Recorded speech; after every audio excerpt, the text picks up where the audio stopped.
Sino ang mag-iisip ng password na iyon? Patuloy ni Kurt na matabang na ngumiti. Saang bahagi ng mundo nila hahanapin yon? Niwala sa mapa ng mundo ang pangalang iyon, even the island din. What happened? Ano ang ginawa mo? Sama-sama na ang damdaming nasa dibdib niya. Excitement and anticipation. I confronted her angrily and again. Nakita ko siyang muli sa harap ng computer ko. Frantic na makapenetrate. Naglakbay si Kurt sa nakaraan.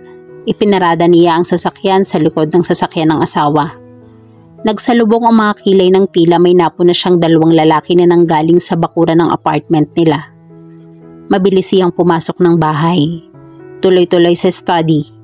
Dinatna niya ang asawang hindi malaman kung ano ang gagawin sa pagkakahuling pilit itong naghahanap ng access. What are you doing? Bungad ni Kurt sa may pinto ng study. Nothing, sagot nito kasabay ng pagkibit ng mga balikat. Pilit na itinatago ang pamumutla sa nakikitang galit sa mukha ng asawa. Why can't you tell me the password, Kurt? What is inside in that file anyway? Files that are useful to you and your people? Napasinghap si Elaine. Nawala ng kulay ang mukha. So it's true that you're a KGB spy.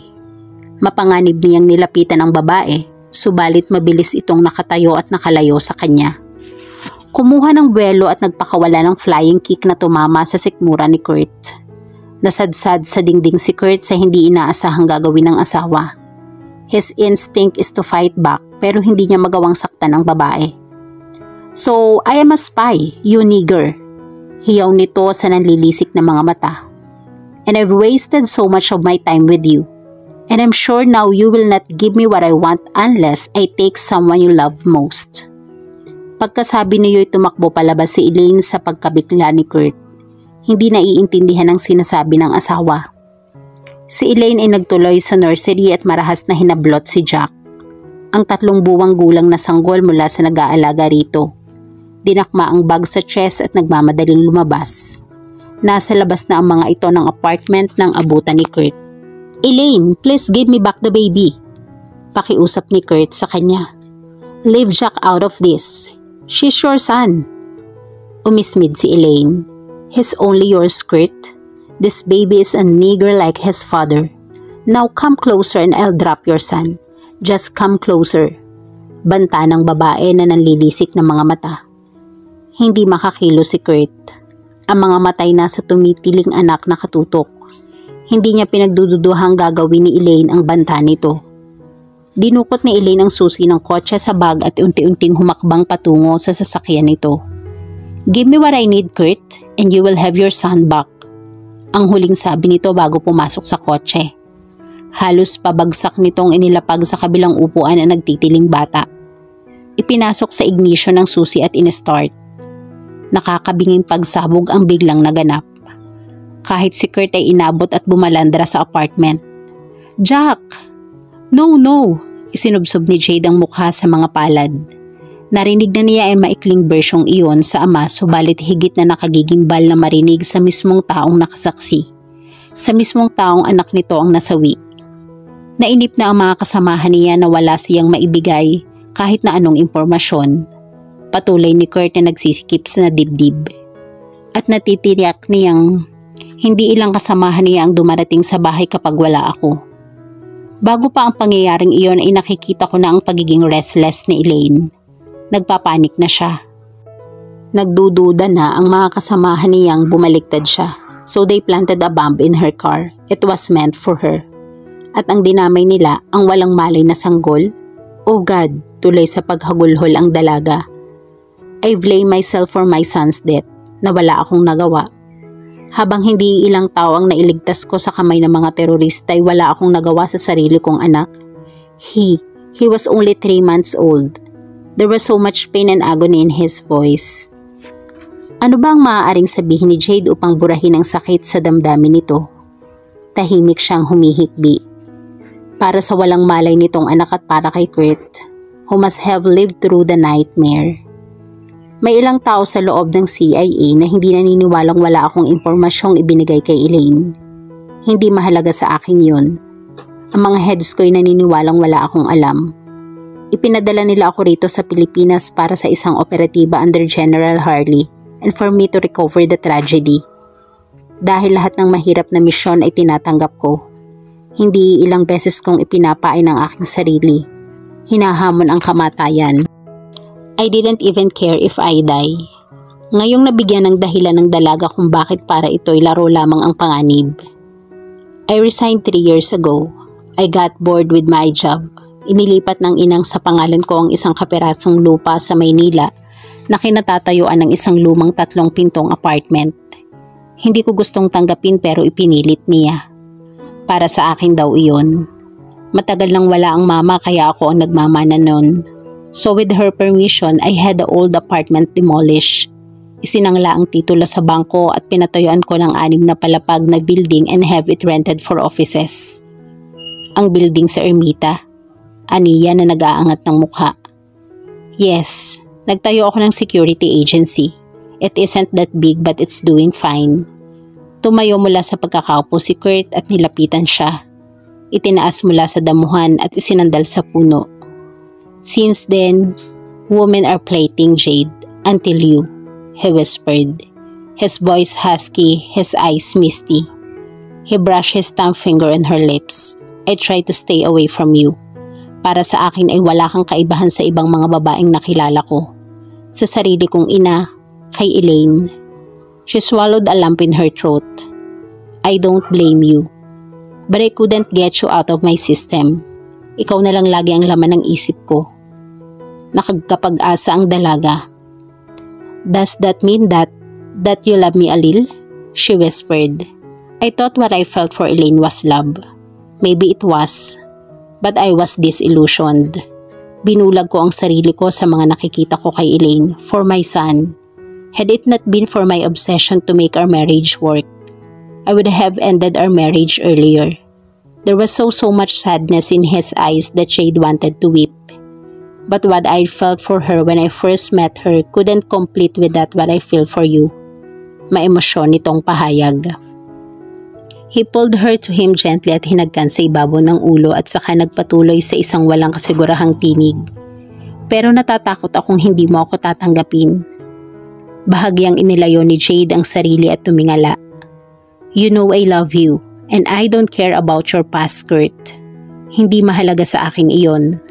Ang importante ay ngayon at bukas and that you love me too. Jade? Isang malalim na paghinga ang binitawan nito. Hindi kumukurap sa pagtitig sa kanya. I'm part black. Parang hinatak sa lalamunan ni Kurt ang salitang iyon.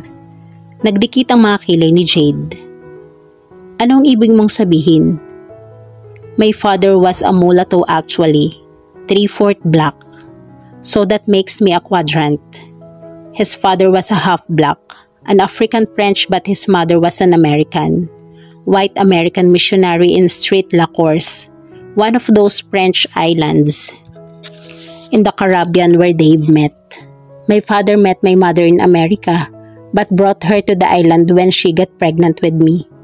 Doon ako ipinanganak and spent 5 years of my life there. Naunang namatay ang grandfather ko. But when Grandmere died, we went back to America and father left for Nam. Why are you telling me your roots? It doesn't make me love you less. You don't understand. Wika nito sa tinig na walang kasiguruhan. I may have inherited my grandparent French and American blood. Pero ang anak ko kay Elaine ay minana ang pagiging quadrant ko, Jade. Bagaman hindi ganoong kaitim ng sanggol, ay kinamuhian pa rin iyon ni Elaine. Hindi niya matanggap ang kulay ng bata. Kumawala si Jade sa pagkakayakap nito at inalis sa pagkakatali ang kabayo at sumakay dito. Nakayuko ang initian si Kurt. Come and meet my grandmother Julia. She will love you. Naroon pa rin ang insekuridad sa mga mata ni Kurt na tumingala sa kanya. Ang magiging anak natin maaaring, shut up. Nakatawang putol ni Jade sa sasabihin nito. If we will procreate the look-alikes of Mariah Carey or Vanessa Williams or Halle Berry or even Denzel Washington, I'd surely enjoy having them all. Add Michael Jordan in the team. Nakatawang sabi niya. The happiness in her eyes ay tila nagbigay liwanag ng higit kaysa sa araw. Nanatiling nakatitig sa kanya si Kurt at hindi siya maaaring magkamaling mga luha ang nakita niyang kumislap sa mga mata nito. Ano ang sasabihin ng pamilya mo? Gumagaralgal nitong sabi. Damn you, Kurt! Kailan ka pa naging duwag? Nagagalit-galitan niyang singhal. Uncle Bernard loves you.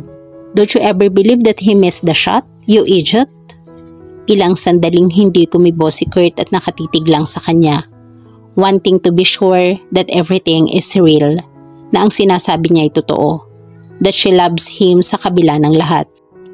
Elaine didn't love you, Kurt. She married you for selfish and political reasons.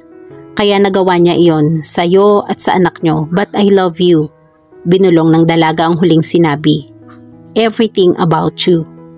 Para iyong balsamo na humahaplo sa sugutang pagkatao ni Kurt. I wouldn't change overnight, Jade. I could still be crude and vulgar and I never meant you to, agap ni Jade. I love you, Kurt. Itinaas ni Jade ang mga kamay at tumingala na tila nag-iisip ng dahilan kung bakit mahal niya ang lalaki. Just because. A corner of his lip twisted upward in a sudden grin. In that case, lady, come back down here and let's fuck. Hinila nito mula sa kabayo si Jade sa pagkabigla niya. Nagulat ang kabayo at tumakbong palayo. Pareho silang bumagsak sa damuhan.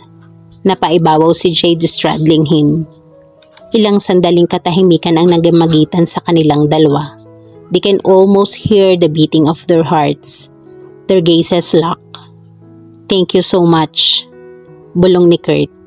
Hinawi ang buhok mula sa mukha niya at pagkatapos ay inabot siya at mahigpit na niyakap. Thank you for loving me. He buried his face in her hair. May ilang sandaling hinayaan ni Jade ang pagyugyog ng mga balikat nito habang mahigpit na nakayakap sa kanya. Hinayaan niyang lumaya mula sa lalaking ito ang lahat ng nakaraan. She wants him to face the new day with hope and love. Titiyakin niya iyon. Then after a while, she raised her face inches over his. Let me love you, Kurt, she whispered and bent again, erasing traces of tears from his face with her lips. My way. Nag-echo sa buong paligid ang halakhak ni Kurt at idinipa ang mga braso. I am yours for the taking. Ikinasal ang dalawa isang buwan ang makalipas sa mismong De Silva Farm. Sa bahaging nakatanaw sa malawak na karagatan, the sea was clear and endless turquoise. Ang mga ulap ay asul, a perfect island day. Ang makeshift ark kung saan naroon ang dalawang ikinakasal ay napapalibutan ng mga sari-saring orchids in different exotic colors. Isang pampamilya at malalapit na mga kaibigan lamang ang okasyong iyon. Naroon ang buong Navarro clan. Ang inang ni Kurt na si Alejandra ay kasama ni Julia sa mesa. At nagsiuwi ang mga nasa ibang bansa upang daluhan ang kasal. Aidan acted as best man dahil si Lenny na ang nag-witness sa madalian at hindi preparadong kasal ni Romano at Bobby. Si Julian ang maid of honor na napakaganda sa pagiging mestiza nito. Higit na mestiza kaysa kay Emerald. Ang katapat nito ay ang gwapong anak ni Alvaro at Christina si James, her childhood crush. I can't believe my luck. Siko nito sa pinsang si Cameron. Lumabi si Cameron na pinsan din ni James dahil sa mami niyang si Jenny ang bunsong kapatid ni Alvaro. May girlfriend na si Jim, huwag kang umasa. Pinandilatan nito ang mga mata ng pinsan. Huwag mong sirain ang araw ko. Kanino ko pa nga iniisip na kaming dalawang ikinakasal. Nagkatinginan si Cameron at Jessica at parehong umikot ang mga mata sa langit. Si Anton Carl ay sinisiko rin si Lenny. Hindi ka ba nagagandahan kay Naomi? Palihim nitong sinulyapan ang bunsong anak ni Alvaro at Christine. Nakasama sa entourage. Bakit mo na itanong? Nakakunot ang noong sagot ni Len. Sinusulyapan ka, hindi mo pinapansin. You have my permission, ligawan mo. Bakit maganda naman at sexy ah? Magkasabay tayong lumaki. Halos magkamag-anak na tayo by affinity. Nasaan ang thrill noon? Naiiritang sagot ni Lenny. Isang white satin wedding gown ang suot ni Jade. Hawak sa mga kamay ang kalumpo ng mga lavender orchids. Nang magsalita ang magkakasal na mga kahulugan ng pag-ibig ay nagsalubong ang mga mata ng dalawa. Ni hindi na narinig pa ang sinasabi ng nagkakasal. Wala sa loob na itinaas ni Kurt ang veil niya at unting-unting bumaba ang mga labi sa kanya. Humugong ang bulungan at kiligan at katuwaan sa pagkakamot ng ulo ng nagkakasal. Hinahag ka na ng groom ang bride at walang pakialam kung tapos na ang seremonya o hindi pa. Children, hindi ba dapat mamaya pa yan? Ang nagkakasal na yumuko at pabulong na nagsalita. Nang hindi ito pansinin na itinuloy na lamang ang ritual sa paghahalikikan ng mga bisita. Pareho nang may asawa ang mga anak natin, Marco. Si Emerald na humilig sa balikat ng asawa. May kung anong lungkot ang nadama. Tumango si Marco pero hindi makuhang magsalita. Nagsisikip ang dibdib nito. Kung sa kaligayahan o sa kalungkutang hindi na kanya ang bunso niya ay hindi niya tiyak. I used to tie her ponytail. Gumagaralgal ang tinig nito. I used to tuck my daughter to bed and kiss her goodnight. She used to be a daddy's girl, Emerald. So much loneliness in his voice.